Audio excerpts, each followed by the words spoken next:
Hello student, I hope आप सभी अच्छे होंगे। आज मैं आप सभी के लिए बहुत ही इम्पोर्टेंट क्वेश्चन लेकर आई हूँ हिस्ट्री के, जो कि आप सभी लोगों के एग्ज़ाम में हर बार रिपीट हो रहे हैं। और मैंने काफ़ी सारी PYQs एंड काफ़ी सारे राइटर्स की बुक में इम्पोर्टेंट क्वेश्चन को फाइंड किया है आप लोगों के लिए। तो आगे बढ़ते हैं अपनी वीडियो की तरफ। History of India from earliest times up to 300 से इम्पोर्टेंट क्वेश्चन के आंसर्स के बारे में बात करेंगे। इस वीडियो में मैंने आपके लिए 10 क्वेश्चनों को फाइंड किया है जो हमेशा आपके हर बार एग्ज़ाम में रिपीट होते रहते हैं। तो आगे बढ़ते हैं इस वीडियो की तरफ। फर्स्ट क्वेश्चन है हमारा, प्राचीन भारतीय इतिहास के अध्ययन हेतु ऐतिहासिक स्रोतों के महत्व का मूल्यांकन कीजिए। सबसे पहले इसके परिचय के बारे में बात करते हैं। तो प्राचीन भारतीय इतिहास के अध्ययन में ऐतिहासिक स्रोतों का बहुत ज़्यादा महत्व, अत्यधिक महत्व है, क्योंकि हमें उस काल के राजनीतिक, सामाजिक, आर्थिक दृष्टिकोण, धार्मिक और सांस्कृतिक प्रदर्शनी की गहरी समझ प्रदान करता है। इन स्रोतों को हमने 2 भागों में डिवाइड किया हुआ है। सबसे पहला है साहित्यिक स्रोत, धार्मिक ग्रंथ, और साहित्यिक स्रोत में धार्मिक ग्रंथ, गैर धार्मिक साहित्य और विदेशी यात्रियों के लेखों के बारे में बताया गया है। धार्मिक ग्रंथ के बारे में बात करते हैं तो इसमें वेद हो गया, उपनिषद हो गया, महाभारत, रामायण, पुराण आदि ये सारे प्राचीन भारतीय के इतिहास के मुख्य स्रोत हैं। और ये ग्रंथ धार्मिक, सामाजिक और दार्शनिक दृष्टिकोण की समाज को झलक देते हैं। गैर धार्मिक साहित्य, नाटकों, कविताएं, कहानियाँ और संस्कृत साहित्य जैसे कालिदास के नाटक हो गए, चाणक्य की अर्थशास्त्र हो गई और पाणिनि की अष्टाध्यायी भी समाज के विभिन्न जो पहलू होते हैं उन पर प्रकाश डालते हैं। विदेशी यात्री के लेखन से फहियान, हेवसांग, मैस्थनीज आदि विदेशी यात्री के यात्रा वृत्तांत भी होते हैं।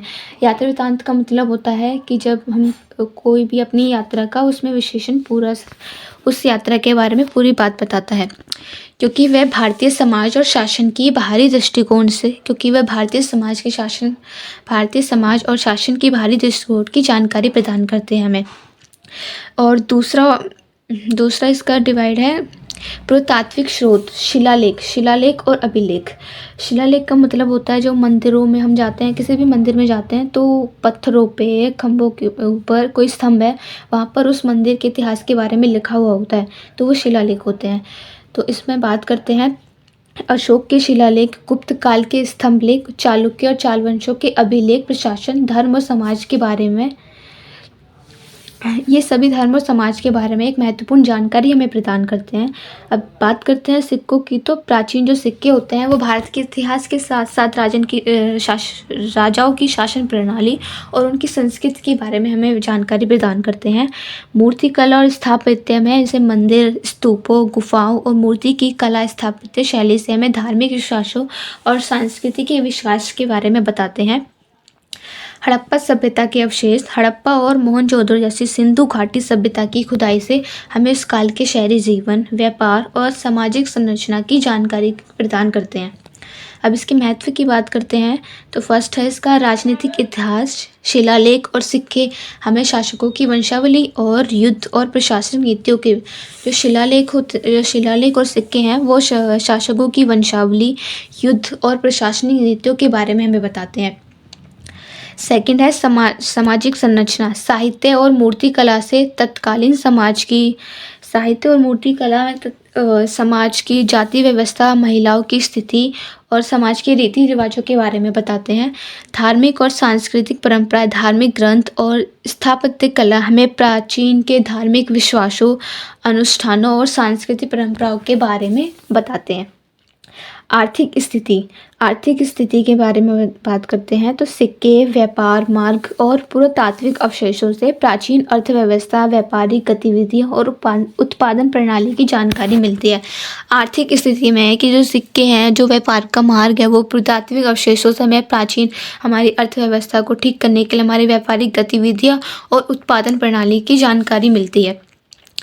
निष्कर्ष, हर क्वेश्चन में आपका परिचय होना चाहिए, उसके महत्व के बारे में बताना, उसके कारण के बारे में बताना है और सबसे बाद में उसका निष्कर्ष जरूर लिख कर आना है। तो अब निष्कर्ष की बात करते हैं इस क्वेश्चन की। प्राचीन भारतीय इतिहास के अध्ययन में ऐतिहासिक स्रोतों की भूमिका बहुत ही अनमोल है और ये स्रोत हमें प्राचीन भारत की बहुव्यामी तस्वीरों को प्रस्तुत करते हैं और ये विभिन्न दृष्टिकोण से उस युग की सच्चाई को समझने में मदद करते हैं। और इन स्रोतों का सटीक और गहन अध्ययन इतिहासकारों का एक व्यापक दृष्टिकोण भी प्रदान करता है। दूसरे क्वेश्चन की बात करते हैं, भारत की नवपाषाण संस्कृतियों की प्रमुख विशेषताओं का विवेचन कीजिए। तो जो भारत की नवपाषाण संस्कृतियों की प्रमुख विशेषताएं हैं, कृषि की शुरुआत। तो नवपाषाण युग में कृषि का विकास हुआ था, लोग खेती करना सीख गए थे, लोगों को अनाज जैसे गेहूँ, चावल आदि उगाना ये सब आने लगा था। तो इस युग में कृषि उपकरणों का और इस युग में कृषि के जो उपकरण हैं उन सब का भी उपयोग होने लगा था। इसमें पत्थर हड्डियों से बने औजार भी शामिल हो गए थे। पशुपालन की बात करें तो इस युग में पशुओं का भी आरंभ हुआ था। लोग मवेशी, भेड़, बकरी आदि पालने लगे थे और इससे उनके भोजन और अन्य आवश्यकताओं की पूर्ति भी होने लगी थी।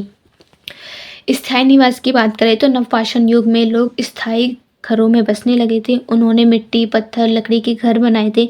गाँव जैसे गाँव की स्थापना उसी समय में हुई थी। समुदाय में रहने की शुरुआत भी कर दी थी। और मिट्टी के बर्तन, इस युग में मिट्टी के बर्तनों का भी निर्माण हुआ था। ये बर्तन अनाज, पानी के भंडार के उपयोग किए जाते थे और इन बर्तनों पर सुंदर चित्रकारी मतलब चित्र भी बनाए जाते थे, जो कला के विकास का एक परिचय है। पांचवा है औजार और हथियार। तो नवपाषाण युग में पत्थर को घिसकर चिकने और धारदार औजार बनाए गए थे। इनका उपयोग खेती, शिकार और दैनिक जीवन में भी होता था। लकड़ी, हड्डी और पत्थर से बने औजारों का इन सब से बने औजारों का ये लोग यूज़ भी करते थे। अब बात करते हैं धार्मिक और सांस्कृतिक गतिविधियों के बारे में। तो इस युग में धार्मिक और सांस्कृतिक गतिविधियां भी शुरू हो गई थी। लोग पूजा अर्चना करने लगे थे। मृतकों को दफनाने की उन्होंने परंपरा भी शुरू कर दी थी। मूर्तियों और अन्य कलात्मक वस्तुओं का भी इन्होंने निर्माण किया था, जो धार्मिक आस्थाओं को दिखाते हैं। वस्त्र निर्माण, तो इस युग में लोग कच्चे सूत और ऊन के कपड़े पहनने लगे थे। वो वस्त्रों का उपयोग रोजमर्रा के जीवन में होने लगा था। व्यापार और विनिमय की बात करें तो नवपाषाण युग में व्यापार की शुरुआत हुई थी। लोग अपने अतिरिक्त उपज और वस्त्रों का आदान प्रदान करने लगे थे। व्यापारिक मार्गों का विकास होने लगा था, जिससे विभिन्न संस्कृतियों के बीच में संपर्क बढ़ा। जब एक जगह से दूसरी जगह हम कोई अपना सामान बेचने जाते हैं तो उन लोगों से हमारे संबंध बढ़े। इस तरह से संस्कृति के बीच में संपर्क बढ़ने लगा। समुदाय और समाज का विकास कैसे हुआ, तो इस युग में समाज का संगठन धीरे धीरे विकसित हो गया। सामुदायिक जीवन का प्रारंभ शुरू हुआ। सामुदायिक नियम कायदे बनने लगे। पाषाण निर्मित स्मारक, नवपाषाण काल में पाषाण निर्मित स्मारक जैसे मरुस्थलीय संरचनाओं का भी निर्माण हुआ। ये संरचनाएं धार्मिक, सामाजिक और अंतिम संस्कार से जुड़ी होती हैं। भारत की नवपाषाण संस्कृति ने सभ्यता के विकास, जो भारत की नवपाषाण संस्कृति है, इन्होंने सभ्यता के विकास में भी एक बहुत बड़ी भूमिका निभाई है। मानव समाज के विकास की दिशा में एक महत्वपूर्ण कदम साबित किया है। अब थर्ड क्वेश्चन की बात करते हैं, हड़प्पा शहरीकरण की प्रमुख विशेषताओं का विवरण दीजिए। तो हड़प्पा सभ्यता परिचय देखते हैं पहले। हड़प्पा सभ्यता, जिसे सिंधु घाटी सभ्यता भी कहा जाता है, जो हमारी हड़प्पा सभ्यता है उसे सिंधु घाटी सभ्यता भी कहा जाता है, प्राचीन भारतीय उपमहाद्वीप की एक उन्नत शहरी सभ्यता है और इनके कुछ विशेषताओं को भी हमने दिखाया है। पहले बात करते हैं नियोजित नगर संरचना। तो हड़प्पा सभ्यता के नगर अत्यंत सुव्यवस्थित और योजनाबद्ध थे। नगरों का लेआउट ग्रिड प्रणाली पर वो ग्रिड प्रणाली पर आधारित था और जिसमें सड़कें सीधी और चौड़ी थी। मुख्य सड़कें थी वो एक दूसरे को समकोण पर काटती थी, मतलब एक सड़क दूसरी सड़क से जुड़ी हुई थी। दूसरी बात करते हैं किलेबंदी और दुर्ग। नगरों के चारों ओर मजबूत किलेबंद और दुर्ग बनाए गए थे। मोहनजोदड़ो और हड़प्पा जैसे प्रमुख स्थलों में दुर्ग के अंदर महत्वपूर्ण प्रशासनिक और धार्मिक भवन भी स्थित थे। और उन्नत जल निकासी प्रणाली में हड़प्पा सभ्यता की जल निकासी प्रणाली अत्यंत ही उन्नत थी। से प्रत्येक घर से जुड़ी नालियाँ भी थी जो मुख्य नालों से जुड़ी होती थी और नालियाँ ढक्कन से ढकी होती थी, जिसमें गंदगी और बीमारियों का प्रसार रोका जाता था। अब गृह निर्माण की बात करते हैं तो हड़प्पा के लोग पक्की ईंटों से बने मकान बनाते थे। मकान 1 या 2 मंजिल के ही होते थे और उसमें आंगन, स्नानघर, कुएं होते थे और कई मकानों में जल संग्रहण के लिए भूमिगत टैंक भी होते थे। अब अनाज भंडार व्यवस्था की बात करते हैं तो सभ्यता में अनाज भंडार के लिए बड़े बड़े गोदाम भी बनाए गए थे। ये गोदाम न केवल अनाज भंडार के लिए थे बल्कि व्यापार और खाद्य आपूर्ति के नियमन के लिए भी महत्वपूर्ण थे। मतलब इसमें सिर्फ ज़रूरी नहीं है कि हम लोग अनाज का भंडार संभाल रखते थे, बल्कि व्यापार के लिए भी, व्यापार से जुड़ी जो खाद्य की चीज़ें थी उन सबको भी नियमित इसके लिए महत्वपूर्ण था, उनको भी इसमें रखा जाता था। तो वाणिज्य और व्यापार। हड़प्पा सभ्यता एक व्यापारिक समाज था जिसके व्यापारिक संबंध मेसोपोटामिया, फारस और मध्य एशिया के विभिन्न भागों तक थे। ये एक विदेशी देश हैं जिनका व्यापारिक संबंध इन सभी जगहों से जुड़ा हुआ था और वे सूती वस्त्र, आभूषण, औजार, अन्य सामानों का व्यापार करते थे। उस समय तो मतलब सूती वस्त्रों का, आभूषण का, औजार ऐसे जैसे अन्य चीज़ों का व्यापार किया जाता था। अब लिपि लेखन के बारे में बात करते हैं तो हड़प्पा के लोग एक अज्ञात लिपि का प्रयोग करते थे। जो हड़प्पा के लोग थे उस समय अलग ही लिपि का प्रयोग करते थे जिसे अभी तक कोई भी समझ नहीं पाया है। और इस लिपि का प्रयोग मोहरे, मिट्टी के बर्तनों और अन्य वस्त्रों पर, और इन सब का यूज़ मोहरों पर किया जाता था, मिट्टी के बर्तन बनाने में, और अन्य वस्त्रों पर भी किया जाता था। वस्त्रों पर ऐसे में कुछ लिख के छाप दिया। धार्मिक और सांस्कृतिक पहलू। तो हड़प्पा के लोग प्रगति और पशुपालन से जुड़ी देवताओं की पूजा करते थे। पशुपालन जैसे जुड़ी देवताओं की पूजा करते थे, जैसे पीपल के वृक्ष हो गए, पशुपालक देवता हो गए, मातृ देवी की पूजा के परिणाम मिले। कला और शिल्प। हड़प्पा सभ्यता में विभिन्न प्रकार के शिल्प कला का विकास हुआ था जिसमें टेराकोटा की मूर्तियां, मोहरे, आभूषण और धातुओं की वस्तुएं भी शामिल थीं। सामाजिक व्यवस्था। हड़प्पा समाज में एक उन्नत ही सामाजिक व्यवस्था थी जिसमें शिल्पकार, व्यापारी, कृषि प्रधान समाज की स्पष्ट झलक मिलती है। हड़प्पा सभ्यता की ये विशेषताएं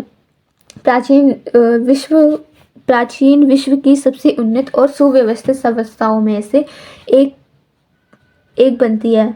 नेक्स्ट क्वेश्चन की बात करते हैं। उत्तर वैदिककालीन राजनीतिक तथा आर्थिक परिस्थितियों की विवेचना कीजिए। इसमें बात करते हैं कि जो उत्तर वैदिककालीन समय था जो 1000 से 600 ईस्वी पूर्व तक चला था, जिसमें भारतीय समाज, राजनीतिक और अर्थव्यवस्था में बहुत ही महत्वपूर्ण परिवर्तन हुए हैं। और इस काल की राजनीतिक और आर्थिक परिस्थितियों की विवेचना हमने कुछ निम्नलिखित बिंदुओं में की है। जैसे फर्स्ट बात करते हैं राजनीतिक परिस्थितियाँ। इसमें है जनपदों का उदय। से उत्तर वैदिक काल में जो जनपदों का उदय हुआ था उसमें छोटे छोटे जो कबीले थे जनपदों में वो संगठित हुए थे, जिसमें कोई राजा शासन करते थे। यह समय विभिन्न राजाओं और जनजातियों के बीच संघर्ष और प्रतिस्पर्धा का था। राजतंत्र का विकास। इस काल में राजतंत्र का विकास हुआ था। पहले जो राजा केवल जनजाति के प्रमुख होते थे वह अब राज्य के सम्राट बन गए थे। जैसे इस काल में राजतंत्र का विकास इस प्रकार हुआ था कि पहले जो राजा केवल जनजाति के प्रमुख होते थे, प्रजा के प्रमुख होते थे, वो अब राज्य के सम्राट भी बनने लगे थे। राजा का पद वशंगत होता था। मतलब जैसे इस बार अब एक राजा, अभी वो राजा बना है, फिर उनका बेटा राजा बनता है, फिर उनका बेटा राजा बनता है। ऐसे राजा का पद वशंगत हो गया था और राजा की सत्ता भी बढ़ गई थी। सभा और समिति। वेदों में वर्णित सभा और समिति का महत्व घटने लगा था। अब ये संस्थाएं केवल राजाओं के परामर्शी के रूप में सीमित रह गई थी। राजाओं के निर्णय में इनका प्रभाव कम हो गया था। महाजनपदों का उदय। तो इस काल के अंत में महाजनपदों का उदय जो आगे चलकर मौर्य गुप्त साम्राज्य के रूप में विकसित हुई थी। इन महाजनपदों ने राजनीतिक स्थिरता और समृद्धि में योगदान दिया था। आर्थिक परिस्थितियाँ। कृषि का विस्तार। तो उत्तर वैदिक काल में कृषि का विस्तार हुआ था। लोहों के उपयोग से कृषि और औजार बेहतर हुए थे, जिसमें कृषि उत्पादकता में वृद्धि हुई थी। क्योंकि उत्तर वैदिक काल में कृषि का विस्तार हुआ था, जो लोहे के उपयोग से चीज़ें बनी थी, औजारों में भी बढ़ोतरी हुई थी, तो जिसमें से कृषि की उत्पादकता में भी वृद्धि हो रही थी। तो नदियों के किनारे उपजाऊ भूमि पर खेती होने लगी थी। अब ग्राम्य अर्थव्यवस्था, तो इस काल में ग्राम्य अर्थव्यवस्था का भी विकास हुआ था। लोग कृषि पर निर्भर होने लगे थे और स्थायी बस्तियां भी बनने लगी थी। पशुपालन कृषि मुख्य जो पशुपालन है और कृषि है, ये मुख्य आर्थिक गतिविधियां भी बन गई थी। व्यापार और वाणिज्य, व्यापार और वाणिज्य में भी वृद्धि हुई थी। जनपदों के बीच व्यापारिक संबंध स्थापित हुए थे। लोगों के बीच व्यापारिक संबंध स्थापित हुए थे व्यापार के थ्रू। तांबे और लोहे के उपकरणों के निर्माण और उनके व्यापार ने अर्थव्यवस्था, जो तांबे के लोहे के जो उपकरण बनाए गए थे, उन्होंने व्यापार की अर्थव्यवस्था को भी बल दिया था, मतलब जोर दिया था। धन का उपयोग, तो इस काल में वस्त्र, आभूषण, औजारों के लिए धन का उपयोग होने लगा था और विनिमय प्रणाली से मुद्रा प्रणाली की ओर कदम बढ़ने लगे थे, जिससे आर्थिक लेन देन में सुधार हुआ था। तो इस काल में आभूषण, औजारों के लिए धन का उपयोग होने लगा था और इस प्रणाली में मुद्रा की प्रणाली की तरफ कदम बढ़ने लगे थे, जिसमें आर्थिक लेन देन में भी सुधार हुआ था। आप कोई चीज़ लेते हैं तो उसमें धन का उपयोग करते हैं, उसके थ्रू ही हमारे आर्थिक लेन देन का सुधार हुआ था कि हमने इनको ये कोई चीज़ दी है, तब इनके ये हमें धन देंगे तभी वही चीज़ मिलेगी। तो ये उस समय से ही स्टार्ट हुआ था। अब बात करते हैं वर्ण व्यवस्था, तो इस काल में वर्ण व्यवस्था कठोर हो गई थी। ब्राह्मण, क्षत्रिय, वैश्य और शूद्र के रूप में 4 वर्णों का विभाजन हुआ था। अब इन सब के बारे में तो आपको तो पता ही होगा कि इनको 4 वर्णों में विभाजित किया गया था, जिससे समाज में आर्थिक गतिविधियों में वर्ण के आधार पर बट गई थी कि जैसे ब्राह्मण अलग है, क्षत्रिय अलग है, वैश्य अलग है, शूद्र अलग है और इन वर्णों के आधार पर बढ़ने के कारण काफ़ी सारे भेदभाव भी शामिल थे। निष्कर्ष की बात करते हैं तो उत्तर वैदिक काल भारतीय इतिहास में एक महत्वपूर्ण कालखंड है, जिससे सामाजिक, राजनीतिक, आर्थिक संरचनाओं के गहरे परिवर्तन शामिल हैं। इन परिवर्तन में भारतीय समाज को अधिक संगठित और संरचित बनाया गया था, जिससे आगे चलकर भारत में महान साम्राज्य और सभ्यताओं का विकास हुआ था। नेक्स्ट क्वेश्चन की बात करते हैं तो ईस्वी पूर्व 6वीं से 4वीं शताब्दियों के मध्य भारत की राजनीतिक परिस्थितियों का विश्लेषण कीजिए। ईस्वी पूर्व 6वीं से 4वीं शताब्दियों के मध्य भारत की राजनीतिक परिस्थितियां महत्वपूर्ण बदलावों और विकासों से भरी हुई थी। तो इस अवधि में विभिन्न महान जनपदों का भी उदय हुआ था, राजनीतिक संघर्ष हुए थे, साम्राज्यों की स्थापना हुई थी और धार्मिक एवं सामाजिक परिवर्तन हमें देखने के लिए मिले थे। तो इस काल की राजनीतिक स्थितियों का विश्लेषण निम्नलिखित बिंदु में हमने बताया गया है। तो आगे इनकी बात करते हैं। महाजनपदों का उदय और विस्तार, तो इस काल में 16 महाजनपदों का उल्लेख हुआ था, जिसमें कौशल, विजिज, मगध, अवंती, काशी, कुरु, पांचाल आदि प्रमुख थे। तो इन जनपदों ने मगध में अपनी राजनीतिक और सैन्य शक्ति के कारण विशेष महत्व प्राप्त किया था और मगध की राजधानी राजगृह बाद में पाटलिपुत्र थी। महाजनपदों के बीच राजनीतिक प्रभुत्व का भी संघर्ष होता रहा था। इन संघर्षों ने छोटे राजाओं के विलय और बड़े साम्राज्यों के निर्माण की नींव रखी थी। मगध साम्राज्य का उदय इस काल की सबसे महत्वपूर्ण घटना थी। बिम्बिसार और अजातशत्रु जैसे शासकों ने मगध की शक्ति को मजबूत किया था। जब मगध साम्राज्य का उदय इस काल की महत्वपूर्ण बहुत घटना थी, ये इस काल से ही स्टार्ट हुआ था। बिम्बिसार और अजातशत्रु जैसे शासकों ने मगध की शक्ति को भी मजबूत बना दिया था। तो अजातशत्रु ने विजय संघ को हराकर मगध के विस्तार में योगदान दिया था। इसके बाद शिशुनाग और नंद वंशों ने भी मगध को मजबूत किया था। नंद वंश के अंतिम शासक घनानंद के समय मगध अत्यधिक शक्तिशाली बन गए थे और इसकी अधीनता में अनेक राज्य थे। अब गणतंत्र की स्थापना की बात करते हैं तो इस काल में कई गणराज्य भी उभरे थे, जैसे विजय संघ, मल, लिच्छवी। इन गणराज्यों में लोकतांत्रिक प्रणाली अपनाई गई थी, जहां शासन परिपथ के माध्यम से ही होता था। विजय संघ में क्या होता था कि कई कबीलाई समूह जो शामिल थे उसमें, जिनमें लच्छवी सबसे प्रमुख था और ये गणराज्य अपनी स्वतंत्रता और शासन के लिए जाने जाते थे। विदेशी आक्रमण की बात करते हैं तो इस काल के अत्रहन में सिकंदर महान ईस्वी पूर्व 326 ने भारत पर आक्रमण किया था। सिकंदर को बहुत ही अधिक सफलता नहीं मिली थी, इसके स्वरूप सिकंदर को बहुत ही अधिक सफलता नहीं मिली थी, लेकिन आक्रमण के उत्तर पश्चिमी भारत में कई छोटे राज्यों को उसने कमजोर कर दिया था। तो सिकंदर के आक्रमण के बाद क्षत्रिय शासकों ने अपनी शक्ति बढ़ाने का प्रयास किया, जिससे राजनीतिक स्थिरता उत्पन्न हुई।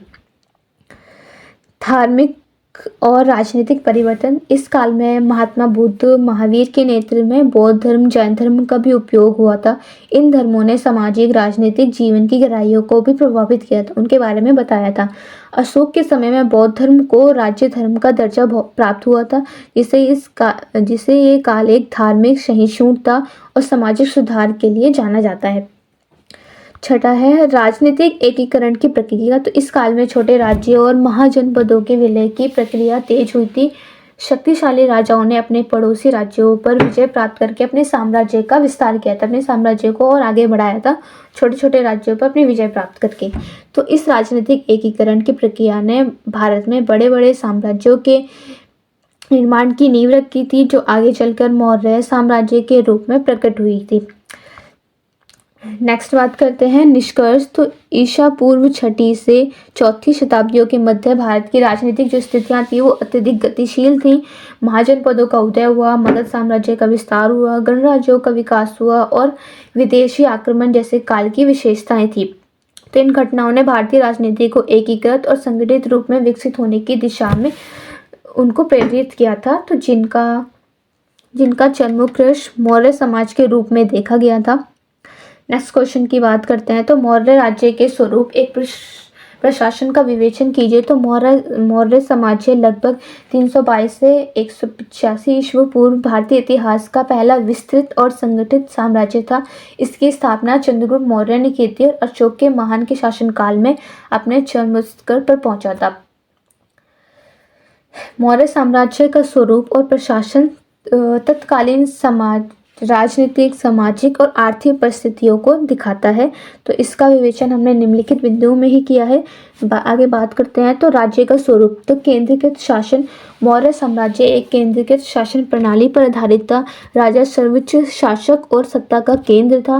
राजा के सभी प्रमुख निर्णय राजा द्वारा ही लिए जाते थे, कोई अन्य सदस्य उनके निर्णय नहीं ले सकता था। विस्तृत साम्राज्य में मौर्य साम्राज्य अपने समय का सबसे बड़ा साम्राज्य था, जो उत्तरी, मध्य और पश्चिमी भारत से लेकर आधुनिक पाकिस्तान, अफगानिस्तान, बांग्लादेश तक ये फैला हुआ था। तो जो हमारा मौर्य साम्राज्य था ये सबसे बड़ा साम्राज्य था, जो अलग अलग देशों तक भी फैला हुआ था और उत्तरी, मध्य और पश्चिमी भारत में भी ये फैला हुआ था। और धार्मिक सहिष्णुता। तो अशोक के शासनकाल में विशेष रूप से धार्मिक सहिष्णुता और बौद्ध धर्म का प्रचार हुआ था। उन्होंने धर्म का उपयोग राज्य को एकजुट करने के लिए किया था। प्रशासनिक संरचना। मौर्य प्रशासन को अत्यंत व्यवस्थित, संगठित माना जाता था। यह विभिन्न विभागों और पदाधिकारियों के माध्यम से संचालित भी होता था। तो राजा की बात करते हैं। तो राजा शासन का सर्वोच्च केंद्र होता है, एक मुख्य बिंदु होता है वो, जो चंद्रगुप्त मौर्य और अशोक जैसे शासकों ने व्यक्तिगत रूप से शासन की देखरेख की थी। अशोक ने धर्म और न्याय पर आधारित शासन की नीति को भी अपनाया था। मंत्रिपरिषद क्या होते हैं? तो राज्य को एक मंत्रिपरिषद का समर्थन प्राप्त था, जिसमें प्रधानमंत्री और अन्य मंत्री शामिल थे। ये मंत्री राज्य के विभिन्न विभागों की देखरेख उनका ध्यान रखते थे। और प्रांतीय प्रशासन में साम्राज्य को प्रांतों में विभाजित किया गया था। प्रत्येक प्रांत का प्रशासन एक राजा या उपराज्यपाल द्वारा किया जाता था। प्रांतों के प्रमुख शहर पाटलिपुत्र, उज्जैनी, तक्षशिला आदि ये सारे इसमें शामिल थे। जिला स्तर प्रशासन में प्रत्येक प्रांत को जिले में विभाजित किया था। तो जिला प्रशासन अधिकारी प्रादेशिक स्थानों पर प्रशासन की वो देख करते थे। जैसे आज के टाइम में ऐसे प्रधानमंत्री जो पूरे देश को संभालता है। मंत्री है, जो हर राज्य का अलग अलग मंत्री है और उस राज्य में अलग अलग जिले परिषद है, उन सब के अलग अलग विधायक होते हैं। तो ऐसे ही इसमें होता है। और ग्राम प्रशासन का मुख्य अधिकारी ग्रामिक या ग्राम प्रधान होता है। स्थानीय प्रशासन में सामुदायिक निर्णयों की भी एक अलग भूमिका होती है। ग्राम प्रशासन में क्या होता है कि एक पंचायत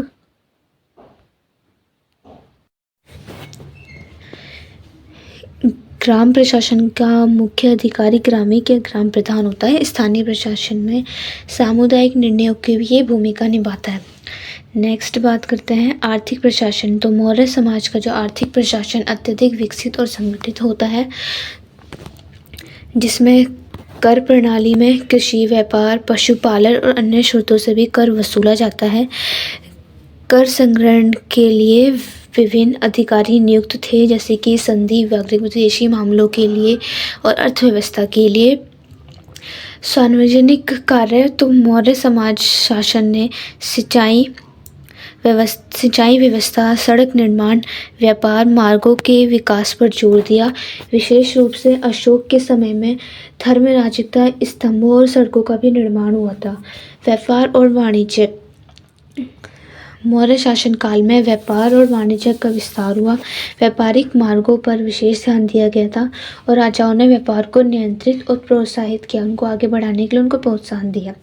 न्याय व्यवस्था में तो न्यायालय, जो मौर्य काल में न्यायालय 2 स्तरों पर कार्य करते थे। राजधानी में उच्च न्यायालय है और ग्रामीण स्तर पर स्थानीय न्यायालय है। धम्म महात्मा में अशोक ने धम्म महात्माओं की नियुक्ति की थी, जो न्याय के साथ साथ नैतिकता और धर्म का भी पालन सुनिश्चित करते थे, जिनका मुख्य उद्देश्य यही होता था कि नैतिक मूल्य और धार्मिक सहिष्णुता को बढ़ावा देना था। सैन्य व्यवस्था तो मौर्य समाज की सैन्य शक्ति बहुत अत्यंत मजबूत थी। चंद्रगुप्त मौर्य ने एक विशाल सेना का निर्माण किया था, जिसमें पैदल सेना, घुड़सवार सेना, रथ सेना और हाथी सेना जैसे शामिल थे। सैन्य प्रशासन के लिए विशेष अधिकारी नियुक्त भी किए गए थे, जो सेना को मजबूत बनाए रखने के लिए नियमित अभ्यास और सेना प्रशिक्षण पर जोर देते थे। धार्मिक और प्रशासनिक प्रशासन। अशोक के शासनकाल में बौद्ध धर्म का विशेष रूप से प्रचार प्रसार हुआ था। उन्होंने धर्म और समाज, नैतिकता, सामाजिक सुधारों को लागू किया था। समाज में वर्ण व्यवस्था बहुत प्रभावित थी, लेकिन अशोक ने अपने शिलालेखों के माध्यम से जातिगत भेदभाव को कम करने की कोशिश की थी। निष्कर्ष की बात करते हैं तो मौर्य समाज का प्रशासन अत्यधिक संगठित और केंद्रीकृत और व्यापक था। तो इस प्रशासन व्यवस्था ने साम्राज्य की स्थिरता और एकता को बनाए रखा था। अशोक के शासनकाल ने धार्मिक नीति सुधारकों को भी प्रशासन में शामिल किया था, जिसने मौर्य साम्राज्य को भारतीय इतिहास में एक महत्वपूर्ण स्थान दिलाया था। मौर्य प्रशासन की यही संरचना के बाद के शासकों और साम्राज्यों के लिए प्रेरणा स्रोत बनी थी। संगम साहित्य में प्रतिबिंबित समाज तथा अर्थव्यवस्था को वर्णन कीजिए। जब बात करते हैं कि संगम साहित्य है, वो तमिलनाडु के प्रमुख ऐतिहासिक युग के लगभग 300 ईस्वी पूर्व से 300 ईस्वी का अद्भुत साहित्यिक योगदान है, जिसमें तत्कालीन समाज अर्थव्यवस्था का बहुत ही गहरा चित्र प्रस्तुत किया गया था। संगम साहित्य में तमिल समाज के विभिन्न पहलू, राजनीतिक, समाज, आर्थिक और सांस्कृतिक का वर्णन मिलता है। इसमें मुख्य अहम आंतरिक भावनाएं और पूरे से बाहरी जीवन से जुड़े विषयों को बताया गया था। संगम साहित्य में प्रतिबिंबित समाज अर्थव्यवस्था का वर्णन हमने किया है। जब बात करते हैं समाज का सामाजिक संरचना, तो संगम युग का समाज स्पष्ट रूप से वर्गीकृत है, जिसमें प्रमुख वर्ग हैं से राजा, योद्धा, कृषक, व्यापारी, शिल्पकार, ये सब थे। समाज में शासक वर्ग जो होते हैं वो योद्धा वर्ग होते हैं। विद्वानों को एक उच्च सम्मान प्राप्त था। समाज में स्त्रियों को भी एक महत्वपूर्ण स्थान प्राप्त था। कई काव्यत्रियों ने संगम साहित्य में भी योगदान दिया था। स्त्रियां साहित्य, युद्ध और समाज के अन्य क्षेत्रों में भी सक्रिय थी। समाज में जाति, आदिवासी समूह भी थे, जिनका उल्लेख विभिन्न कविताओं में किया गया था। समाज में जाति भेदभाव को भी स्पष्ट विवरण नहीं मिलता था, लेकिन पेशे और कर्तव्य के आधार पर उनको अलग अलग बांटा गया था। परिवार और विवाह। परिवार का स्वरूप प्रतिष्ठात्मक था, लेकिन स्त्रियों को सम्मानित स्थान प्राप्त था। विवाह को समाज में एक महत्वपूर्ण संस्था माना गया था। विवाह के विभिन्न रूप जैसे प्रेम विवाह और सामाजिक प्रथाओं का उल्लेख संगम साहित्य में मिलता था। परिवार में सहिष्णुता, सामंजस्य पर जोर दिया गया था। नेक्स्ट बात करते हैं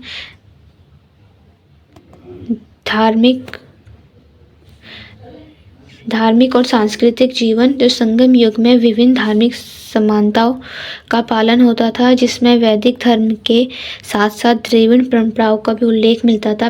देवताओं की पूजा, त्योहार, धार्मिक अनुष्ठान समाज का एक अभिन्न अंग था। भगवान मुरुगन, शिव और विष्णु, इन सब की आराधनाएं प्रमुख थी। संगीत और नृत्य काव्य को समाज में उच्च स्थान प्राप्त था।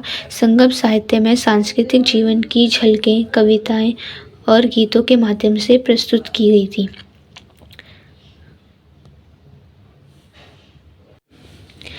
अर्थव्यवस्था की बात करते हैं तो अर्थव्यवस्था में कृषि संगम युग की अर्थव्यवस्था की रीढ़ है। भूमि को उर्वरक और उपजाऊ बनाने के लिए सिंचाई का बहुत ही अच्छा प्रबंध किया गया था। मुख्य फसलों में चावल, बाजरा, ज्वार और तिलहन आदि शामिल थे। कृषि के लिए वर्षा पर निर्भर रहना पड़ता था, लेकिन नदियों और किनारों की सिंचाई प्रणाली विकसित रहती थी। संगम साहित्य में कृषकों के जीवन, उनकी कठिनाइयों और उनके समाज में योगदान का विस्तृत वर्णन किया गया था। नेक्स्ट बात करते हैं व्यापार और वाणिज्य। तो व्यापार संगम की अर्थव्यवस्था का एक महत्वपूर्ण अंग था। घरेलू व्यापार के साथ साथ समुद्री व्यापार भी ये प्रचलित था। तो चोल, पांड्य, चेर राज्य व्यापार में ये प्रमुख थे। तो संगम साहित्य में आंतरिक और व्यापारिक व्यापार का बहुत उल्लेख मिलता है, जिसमें रोमन साम्राज्य के साथ साथ समुद्री व्यापार विशेष रूप से भी महत्वपूर्ण था। तो व्यापारिक वस्त्र, आभूषण, मसाले, हाथी दांत, मोती और अन्य उत्पादों का निर्यात किया गया था। आयातित वस्त्र और अन्य विदेशी वस्तुओं का भी उल्लेख किया गया था। शिल्प और उद्योग संगम युग की अर्थव्यवस्था का एक महत्वपूर्ण हिस्सा था। विभिन्न प्रकार के शिल्प जैसे बुनाई, लोहे, तांबे का उपकरण बनाना, मृद भांड निर्माण और आभूषण निर्माण भी इसमें शामिल थे। मछली पालन, पशुपालन, शिकार भी आर्थिक गतिविधियों में भी शामिल थे। संगम साहित्य में इन शिल्पकारों और कारीगरों के जीवन और उनके काम की महत्ता का वर्णन है। राजस्व और कर प्रणाली। राजस्व संग्रहण के लिए एक कर प्रणाली भी विकसित थी। तो कर मुख्यतः कृषि उपज, व्यापार और अन्य आर्थिक गतिविधियों से वसूला जाता था। राज्य के लिए आर्थिक संसाधन सुनिश्चित करके संग्रहण का एक महत्वपूर्ण था। संगम साहित्य में राजाओं के लिए दीवार, नागरिकों से कर लेना और बदले में सुरक्षा और सुविधा प्रदान करने का ही उल्लेख था। युद्ध और लूट। युद्धों के दौरान लूटपाट भी अर्थव्यवस्था का एक हिस्सा ही थी कि विजयी राजा पराजित राज्य की संपत्ति और संसाधनों पर वो कब्जा कर लेते थे। संगम साहित्य में योद्धाओं के पराक्रम, युद्धों के कारण उनके परिणामों का विवरण मिलता था। युद्ध के बाद प्राप्त धनाय का उपयोग राज्य के विकास और कल्याण के लिए किया जाता था। निष्कर्ष। संगम साहित्य में प्रतिबंधित समाज और अर्थव्यवस्था में उसे युगों के जीवन, राजनीतिक व्यवस्था, सामाजिक संरचना और उनकी आर्थिक गतिविधियों की विस्तृत तस्वीर प्रदान की है। मतलब राजनीतिक व्यवस्था, सामाजिक और आर्थिक संरचनाओं के बारे में बताया गया है। ये साहित्यिक तत्कालीन तमिल समाज के उच्च स्तर की सांस्कृतिक, सामाजिक और आर्थिक प्रगति का परिचय देती है। संगम युग में समाज संगठित और विकसित था। अर्थव्यवस्था कृषि, व्यापार और शिल्प पर ये सब आधारित था। तो इस युग के साहित्य ने दक्षिण भारत की संस्कृति और ऐतिहासिक धरोहर को समृद्ध बनाया है। सातवाहनों के अधीन राजनीतिक तथा सांस्कृतिक विकास पर एक निबंध लिखिए। इसके बारे में बात करते हैं।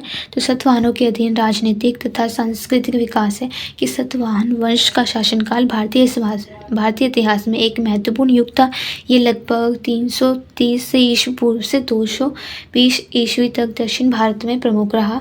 सातवाहनों के अधीन राजनीतिक तथा सांस्कृतिक विकास के कई महत्वपूर्ण पहलू और इस निबंध में विस्तार से चर्चा की जाएगी।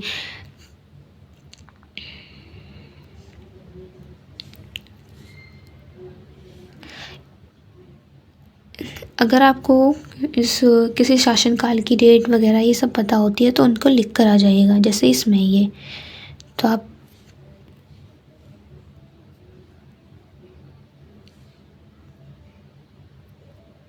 लिख दीजिएगा, ठीक है। नेक्स्ट बात करते हैं राजनीतिक विकास। तो सातवाहन वंश ने दक्षिण भारत में एक सशक्त राजनीतिक ढांचा स्थापित किया था और उनका साम्राज्य महाराष्ट्र, आंध्र प्रदेश, कर्नाटक और मध्य प्रदेश के बड़े हिस्सों में फैला हुआ था। सातवाहनों ने अनेक सामंतों और स्थानीय शासकों को अपने अधीन पर एक मजबूत केंद्रीय प्रशासनिक व्यवस्था बनाई थी। शासन व्यवस्था की बात करते हैं तो सातवाहनों शासकों ने प्रशासनिक और सैन्य संगठन को प्रभावी ढंग से संचालित किया था। राजा सर्वोच्च शासक होता था, उसे धार्मिक और सामाजिक मान्यता प्राप्त थी। उन्होंने साम्राज्य को प्रांतों में विभाजित किया।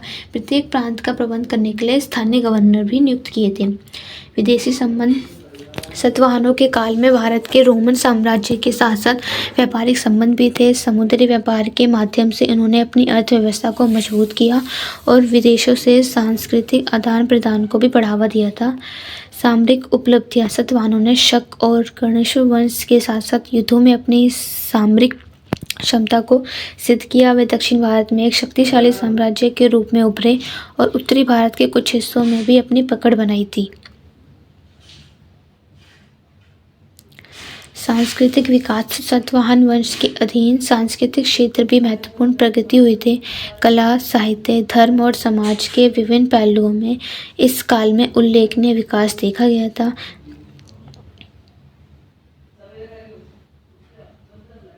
धार्मिक सहिष्णुता: सातवाहन शासकों ने अपनी धार्मिक सहिष्णुता को प्रोत्साहित किया था, उनको प्रोत्साहन दिया था।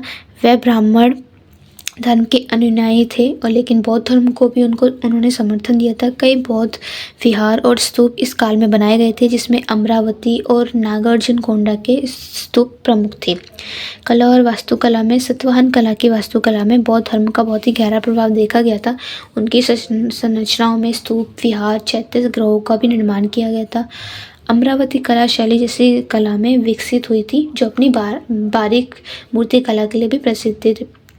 तो उनकी संरचनाओं में स्तूप, विहार, चैत्य गृहों का भी निर्माण किया था और इसने बौद्ध धर्म को भी बहुत गहरा प्रभाव दिया था और ये अपनी बारीक मूर्ति कला के लिए भी प्रसिद्ध हुए थे। तो साहित्यिक योगदान: सातवाहन काल में प्राकृत भाषण में कई महत्वपूर्ण साहित्यिक संरचना हुई। गाथा, सप्तशती जैसी कृतियाँ इस काल में रची गई थी और इस काल के साहित्य में लोक जीवन और प्रगति के सुंदर चित्रण मिलते हैं। सामाजिक और आर्थिक जीवन: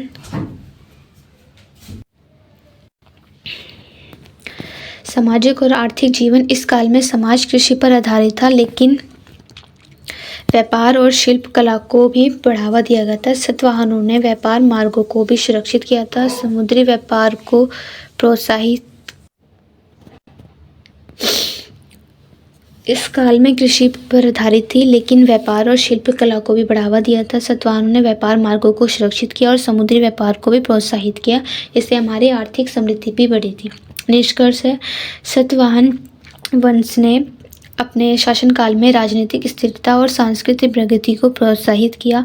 उन्होंने एक सशक्त प्रशासनिक व्यवस्था और धार्मिक सहिष्णुता का आदर्श प्रस्तुत किया था। उनकी कला, वास्तुकला और साहित्य ने भारतीय संस्कृति को समृद्ध किया था। उनके योगदानों का प्रभाव आने वाले युगों में भी देखा गया था। सातवाहन युग भारतीय इतिहास में एक स्वर्णिम अध्याय के रूप में अंकित थे। कुषाणों की उपलब्धियों का मूल्यांकन कीजिए। तो कुषाणों की उपलब्धियों का मूल्यांकन है कि कुषाण वंश प्रथम से तीसरी शताब्दी ईस्वी थी। भारतीय उपमहाद्वीप के इतिहास में एक महत्वपूर्ण साम्राज्य था, जिसने राजनीतिक, सांस्कृतिक, धार्मिक और आर्थिक क्षेत्रों में उल्लेखनीय उपलब्धियां हासिल की थी। कुषाण शासक, विशेष रूप से कनिष्क ने अपने समय में साम्राज्य की सीमाओं का विस्तार किया था और भारतीय इतिहास में एक स्थायी रूप प्रभाव छोड़ा था। कुषाणों की प्रमुख उपलब्धियों का मूल्यांकन निम्नलिखित बिंदुओं में किया जा सकता है।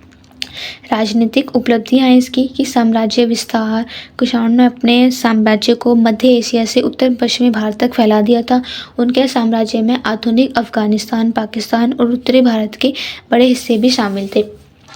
कनिष्क का शासन: तो कनिष्क महान के नेतृत्व में कुषाण का साम्राज्य अपने चरमोत्कर्ष पे पहुंच गया था, अपने चरण पे पहुंच गया था। उन्होंने उत्तरी भारत के साथ साथ मध्य एशिया और चीन के कुछ हिस्सों में भी विजय प्राप्त की थी। कुषाण राजनीति: कुषाण साम्राज्य की राजधानी पहले पुरुषपूर्ण, पेशावर और बाद में मथुरा थी। तो इन शहरों ने प्रशासनिक और सांस्कृतिक केंद्र के रूप में बहुत महत्वपूर्ण भूमिका निभाई थी। धार्मिक उपलब्धियां है कि बौद्ध धर्म का संरक्षण: तो कुषाण शासक और विशेष रूप से कनिष्क बौद्ध धर्म के महान संरक्षक थे। उन्होंने बौद्ध धर्म को अंतर्राष्ट्रीय स्तर पर प्रचारित किया। कनिष्क ने चौथी बौद्ध संगति काउंसिल का आयोजन किया, जिसमें महायान बौद्ध धर्म का विकास हुआ। मूर्ति पूजा का विकास: कुषाण काल में बौद्ध धर्म ने मूर्ति पूजा का व्यापक रूप से प्रसार हुआ। यह काल बौद्ध धर्म के महायान, हीनयान और शाखाओं के विकास के लिए प्रसिद्ध थे। संस्कृति उपलब्धियाँ: गंधार कला। कुषाण कला में गंधार कला का उदय हुआ, जो ग्रीको रोमन शैली और भारतीय तत्वों का आयोजन थी। बौद्ध की पहली मानव मूर्तियाँ इसी काल में निर्मित हुई। मथुरा कला भी इस काल में विकसित हुई, जिसमें भारत मूर्ति पूजा का विकास। तो कुषाण काल में बुद्ध धर्म ने मूर्ति पूजा का व्यापक रूप से प्रसार किया था और यह काल बौद्ध धर्म के महायान और हीनयान शाखाओं के विकास के लिए प्रसिद्ध था। अब बात करते हैं सांस्कृतिक उपलब्धियां। तो गंधार काल, कुषाण काल में गंधार काल का उदय हुआ था, जो ग्रीको रोमन शैली और भारतीय तत्वों का संयोजन थी। बुद्ध की पहली मानव मूर्तियां इसी काल में निर्मित हुई थी। मथुरा कला भी इसी काल में विकसित हुई है, जिसमें भारतीय शैली के साथ साथ कुषाण तत्वों का समावेश है। साहित्य और भाषा। तो कुषाण काल में संस्कृत भाषा साहित्य को संरक्षण मिला। कनिष्क के दरबार में प्रसिद्ध विद्वान अवधूत, नागार्जुन, वसुबंधु जैसे विद्वान, जिन्होंने बौद्ध साहित्य को समृद्ध किया था।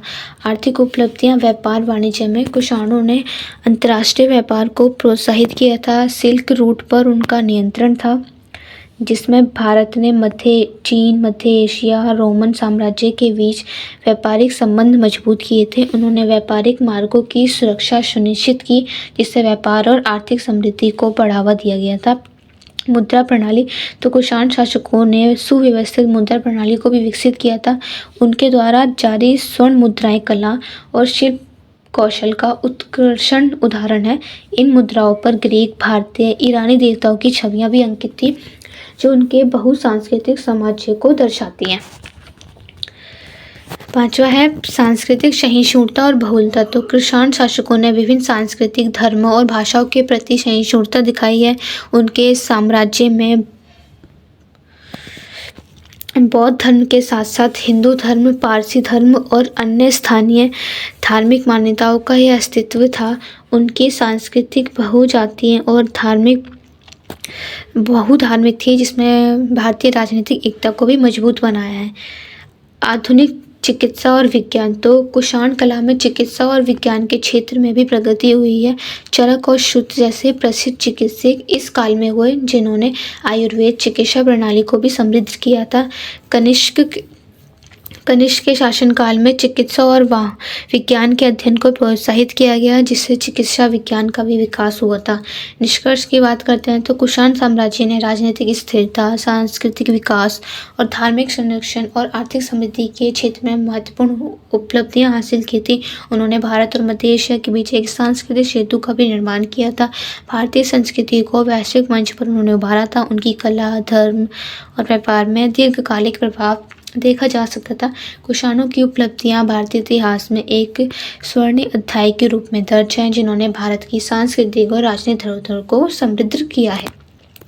नेक्स्ट लास्ट क्वेश्चन की बात करते हैं कि निम्नलिखित में से किन्हीं दो पर हमें संक्षिप्त टिप्पणी लिखनी है। मैंने सबके बारे में थोड़ा थोड़ा बताया है, तो आप समझ के लिख के आ जाइएगा। पहला है सिक्के और अभिलेख। सिक्के और अभिलेख प्राचीन भारत के ऐतिहासिक अध्ययन के महत्वपूर्ण साधन हैं। सिक्कों से न केवल आर्थिक गतिविधियों की जानकारी मिलती है, बल्कि शासकों की राजनीतिक स्थिति, उनके शासनकाल और धार्मिक प्रतीकों भी पता चलता है। अभिलेख जैसे कि शिलालेख और ताम्रपत्र प्रशासनिक घोषणाएं, राज्य के आदेशें और धार्मिक अनुदानों की जानकारी देते हैं। ये स्रोत हमें प्राचीन काल की संस्कृति, धर्म, राजनीति और समाज के बारे में विस्तृत जानकारी प्राप्त करते हैं। जैसे ताम्रपत्र हो गया, पहले हमें ताम्रपत्र किसी को कुछ आदेश देना होता है, कोई संदेश पहुंचाना होता है, तो ताम्रपत्र प्रशासनिक घोषणाओं या राज्य के आदेशों के द्वारा ही दिया जाता है। महापाषाण बड़े पत्थरों से निर्मित संरचनाएं हैं, जो प्राचीन भारत में दफन संस्कारों और स्मारकों के रूप में इस्तेमाल की जाती थी। ये संरचनाएं प्रागैतिहासिक काल की सभ्यताओं की जीवन शैली और धार्मिक विकासों को संकेत देती थी। महापाषाण स्थलों में पत्थरों से बने बड़े बड़े कक्ष, खंबे और चबूतरे भी शामिल थे। ये स्थल मुख्य रूप से दक्षिण भारत, मध्य भारत और पश्चिमी भारत में पाए जाते थे। बौद्ध धर्म की स्थापना 6वीं-5वीं शताब्दी ईसा पूर्व से महात्मा बुद्ध ने की थी। यह धर्म 4 आर्य सत्य और अष्टांगिक मार्ग पर आधारित है, जो मानव के दुखों के कारण और उनके समाधान का मार्ग दिखाता है। बौद्ध धर्म में हिंसा, करुणा, सत्य और ध्यान का विशेष महत्व है। तो इस धर्म ने भारतीय समाज में धार्मिक सहिष्णुता और नैतिकता को बढ़ावा दिया था। पूरे एशिया में व्यापक रूप से ये फैल गया था। नेक्स्ट बात करते हैं कि अशोक का धम्म। अशोक का धम्म एक नैतिक और सामाजिक सिद्धांत है, जिसमें मौर्य सम्राट अशोक ने अपने शासन काल में अपनाया था और इसका प्रचार भी किया था। तो इसमें अहिंसा, सत्य, करुणा, धार्मिक सहिष्णुता और प्रजा के कल्याण पर जोर दिया गया था। अशोक ने धम्म के संदेशों को शिलालेखों पर स्तंभों के माध्यम से उसका प्रचार किया था। यह एक धर्म नहीं बल्कि एक नैतिक आचार विचार पर आधारित एक जीवन शैली थी, जिसका उद्देश्य समाज में शांति और सद्भाव स्थापित करना था। और ये आपको मैंने सारे क्वेश्चन बता दिए हैं, समझा दिए हैं, तो इस वीडियो को आप पूरा देखिएगा। डेट के लिए मैंने व्हाट्सएप चैनल और नोट्स के लिए टेलीग्राम चैनल की लिंक डिस्क्रिप्शन में दी है, आप जाकर वहाँ पर वो ज्वाइन कर लीजिएगा। Thank you for watching my video.